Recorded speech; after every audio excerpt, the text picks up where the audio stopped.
Hello and welcome to the upload for Monday, the 9th of July. Today we come to the harsh realization that nothing really happens for a little while after E3. It's kind of like, hey, look at that dirt. It's awfully nice. First up, Anthem got itself a 20-minute gameplay demo. Hey, that dirt still looks pretty nice. The demo didn't reveal anything new, just more flying, shooting, and swimming on the same old planet. However, the demo came with a commentary from executive producer Mark Dara. He spoke briefly on the game's microtransactions. Take a listen. So there's no loot boxes, and there will be no ability to pay for power.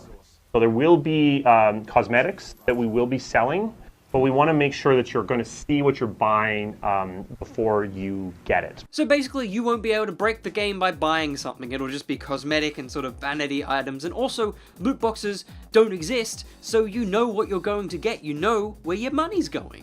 We also got information on a change that Will is extremely happy to hear. You don't know how angry I was about this. Floating damage numbers will be a toggleable feature in the game. Begone, ugly shooty numbers. I'm so glad that EA is taking in fan feedback this time around. Cough, Battlefront, cough, Battlefront 2, a cough, cough, and the cough. But moving on to a game that wasn't so hotly received by fans, it's a new Dead Island game. But not that one. After the zombie sequel was teased in 2014, moved over to another dev in 2016, and now still missing in 2018, fans were less than pleased that the first new sign of the Island franchise is a free-to-play tower defense game. Dead Island Survivor features all the bog-standard tower defense tropes, but with zombies. Fans responded with pretty negative reactions, but in this modern world, you can't please anyone. Dead Island Survivor is available to pick up for free on iOS and Android right now, if you want. But moving on to something you might want, it's the winners of... Actually, I'm supposed to say what it is first. It's the top 1,000 games most played on Steam. Oh, I've got no timing. For a short time, Valve had left a sneaky hole in their API, allowing users to access data on games sold on Steam. So old pal Sergey Galyonkin of Steam Spy cobbled together a list of the top 1,000 most played games on Steam. There's a link to check them all out below, but the top 10 are TF2, CSGO, PUBG, Unturned. What the f*** is in Unturned and why is it not abbreviated? Left 4 Dead 2, Payday 2, Gmod, Warframe, Counter-Strike Source, and Paladins. Congrats to Paladins for sneaking in there, just above the biggest game of all time, apart from GTA 5 and probably a few, Skyrim. Paladins beat Skyrim for the most amount of hours played. Let that sink in. But let's move on to number 8, which was Warframe, the sci-fi shooter. It's got some shiny new news. New news. Who would have thought that was difficult?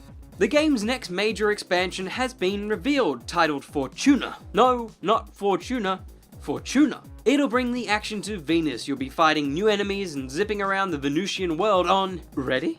A customizable hoverboard. I know. The devs revealed that a future expansion is already planned as well, titled Operation Railjack.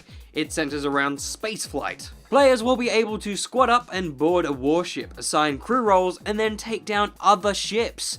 Okay, I may need to play this. Josh! Josh! Josh! The Fortuna expansion should drop this fall, and it was also revealed the entire game will be dropping on the Switch at some point. But let's move on to the upload. Memes, sadness, and memes. That's what the final days of Toys R Us has brought to humans across the world. But something beautiful that the company's closure has brought is a dust-laden ancient relic of the past, Mario Kart 64. Found beneath the bottom shelves of Reddit user Raspberry Chainsaw's local Toys R Us. I think the saddest thing is, though, the game probably isn't in there. They're usually kept behind the counter.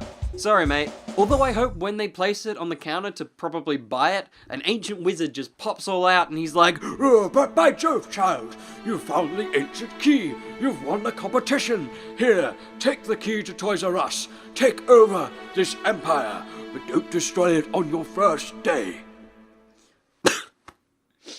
That's all the gaming news for today.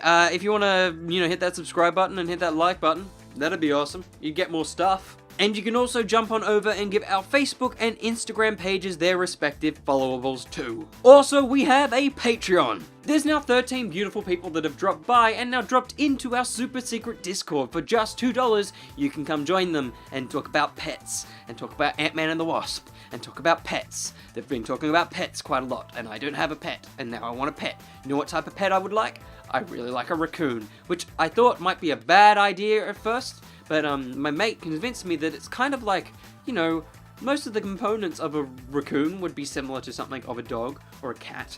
So surely the local veterinarian is probably fine. And I'm sure there's specialists at like local places that could look after my pet raccoon. I really want a raccoon. I think I might go get a raccoon. There's 2 videos up there. One of those videos is talking about Ant-Man and the Wasp with Zara. The other video is Josh playing Super Mario 64. And also over there, you can hit the subscribe button. I'm gonna go get a f***ing raccoon. I'm not gonna f*** the raccoon.